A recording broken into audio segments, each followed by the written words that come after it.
Olá pessoal, esse é o nosso quinto vídeo e hoje nós vamos falar de alguns conceitos relacionados à termodinâmica e o conceito de mudança de fase.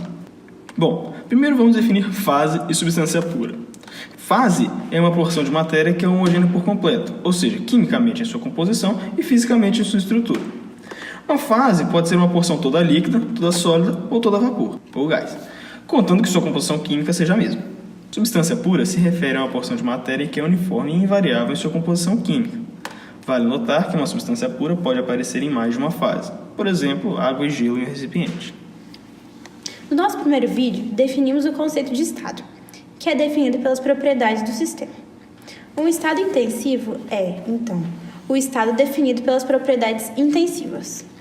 No entanto, como vamos observar ao longo de nosso estudo, nem todas as propriedades são independentes entre si, e podemos, então, definir o estado por apenas um conjunto de propriedades independentes. As outras propriedades serão, então, obtidas a partir destas. Uma regra para determinar o número de propriedades necessárias para descrever o estado é o princípio dos estados equivalentes, para os chamados sistemas compressíveis simples, que ocorrem frequentemente em aplicações da engenharia. Esse princípio prevê que duas propriedades são necessárias para definir o estado. Vale lembrarmos que propriedades que são externas ao sistema, como velocidade e elevação, não entram nessa análise. Bom, agora a gente vai falar um pouco sobre a relação PVT. A superfície PVT, que é essa figura mostrada, é o gráfico de uma função que relaciona as propriedades termodinâmicas de pressão, volume e temperatura. As coordenadas de um ponto nessa superfície representam os valores dessas propriedades em um estado de equilíbrio. E a superfície PVT apresenta então as regiões de sólido, líquido e vapor. Ela apresenta também as regiões bifásicas, onde duas fases coexistem em equilíbrio. Essas regiões representam o processo de mudança de fase, e os estados nos limites das regiões bifásicas são chamados de estados de saturação. Vale notar que no interior dessas regiões, temperatura e pressão não são propriedades independentes, ou seja, elas sozinhas não definem o estado. Existe também a linha tripla, que é onde coexistem os estados sólido, líquido e vapor. A região de mudança de fase líquido e vapor é de nosso particular interesse e será muito explorada ao longo do nosso curso de termodinâmica. A essa região damos o nome de domo de vapor e chamamos de ponto crítico o topo do domo. Em geral, utilizamos projeções dessa superfície para os nossos estudos. O chamado diagrama TV, mostrado na figura, mostra o domo de saturação e as linhas de pressão constante são desenhadas no diagrama. O chamado diagrama PV mostra nele as linhas de temperatura constante, as isotérmicas. Por fim, temos também o diagrama PT, onde podemos ver com mais clareza o ponto triplo, que é a projeção da linha tripla, onde coexistem as três fases, e o ponto crítico, mostrando a máxima temperatura e pressão, onde podem coexistir líquido e vapor. Mais adiante trataremos alguns problemas para exercitar esses diagramas. Vamos estudar agora alguns conceitos sobre mudança de fase, começando a falar de estados de líquido. Chamamos de líquido saturado quando está no limiar da mudança de fase, e de líquido comprimido ou subresfriado quando ele está abaixo da temperatura ou acima da pressão de mudança de fase. Essa região é a região antes do domo nos diagramas. Na região do vapor, posterior ao domo, chamamos de vapor saturado aquele que está no limiar da mudança de fase, e de vapor superaquecido o que está acima da temperatura ou abaixo da pressão de saturação. Quando falamos da mistura bifásica na região do domo, vale definirmos aqui o título, que é a razão entre a massa de vapor pela massa total, que é a soma entre as massas de líquido e vapor. O título varia de 0, líquido saturado, a 1, que é equivalente a vapor saturado. Lembramos que não faz sentido algum falarmos de título fora do domo de saturação. A mudança sólido-vapor é chamada sublimação, mas não entraremos aqui em seu estudo. Mais adiante vamos mostrar como obter as propriedades em tabelas. Por agora, vamos deixar dito que utilizamos o subscrito F para as propriedades de líquido saturado e G para vapor saturado. Vamos mostrar como encontrar as propriedades na região de mudança de fase, tendo em mãos o título e os valores de líquido saturado e vapor saturado. Como o volume é uma propriedade extensiva, o todo é igual à soma das partes, ou seja, o volume total é o volume de líquido mais o volume de vapor. Isso é o volume extensivo. Já o volume específico é, então, o volume total sobre a massa, que pode ser reescrito como volume de líquido sobre a massa mais o volume de vapor sobre a massa. Então podemos escrever: o volume de líquido é a massa de líquido vezes VF, e o volume de vapor é a massa de vapor vezes VG.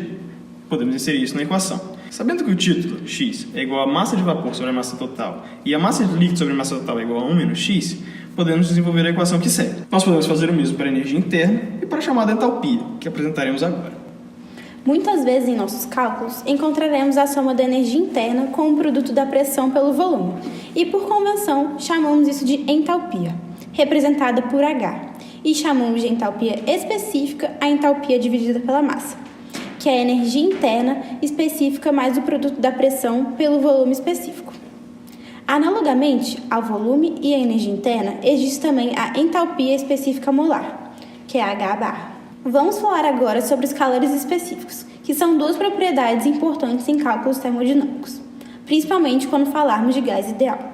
Elas são definidas com relação às derivadas parciais da energia interna e entalpia. CV é definido como a derivada parcial da energia interna específica na temperatura, mantendo então o volume constante. E CP é definido como a derivada parcial da entalpia específica na temperatura, mantendo constante a pressão. Existem também os calores específicos molares, já que podemos utilizar as propriedades na base molar ao invés da base mássica.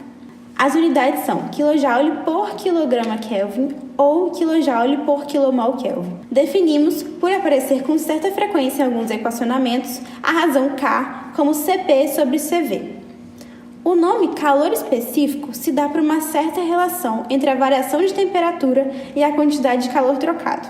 Mas vamos deixar claro que a definição formal de calor específico é aquela em termos das derivadas parciais que mostramos. Existem regiões nos diagramas estudados onde o volume específico varia muito pouco e que a energia interna varia basicamente apenas com a temperatura. Nessas regiões podemos adotar o chamado modelo de substância incompressível, que desconsidera a variação no volume específico, por consequência desconsidera também a variação na densidade, e adota que a energia interna e a entalpia variam apenas com a temperatura. Assim, CV fica sendo uma derivada ordinária da energia interna específica na temperatura. E como H, função de temperatura e pressão, vai ser a energia interna mais o produto PV, podemos derivar essa equação na temperatura, mantendo a pressão constante, e obteremos que a derivada parcial de H na temperatura, mantendo a pressão constante, é igual à derivada ordinária da energia interna na temperatura. Ou seja, CP é igual a CV. E nós vamos utilizar apenas o símbolo C. Se nós integrarmos as equações acima, obteremos que a variação de energia interna é a integral de C em função de T, dt de T1 a T2, e que a entalpia é a integral de C em função de T, dt de T1 a T2, mais V vezes P2 menos P1. Se C não variar com a temperatura, que é uma modelagem constantemente utilizada, obteremos o 2 menos 1 igual a C vezes T2 menos T1. Ou I, H2 menos H1 igual a C vezes T2 menos T1 mais V vezes P2 menos P1. Esse termo, V vezes P2 menos P1, pode às vezes ser desprezado se a variação da pressão multiplicada pelo volume específico não for significativa frente ao termo anterior, o que acontece geralmente. Então, pessoal, esse foi mais um vídeo do canal Termodinâmica e Mais. Esperamos vocês no próximo vídeo e inscrevam-se!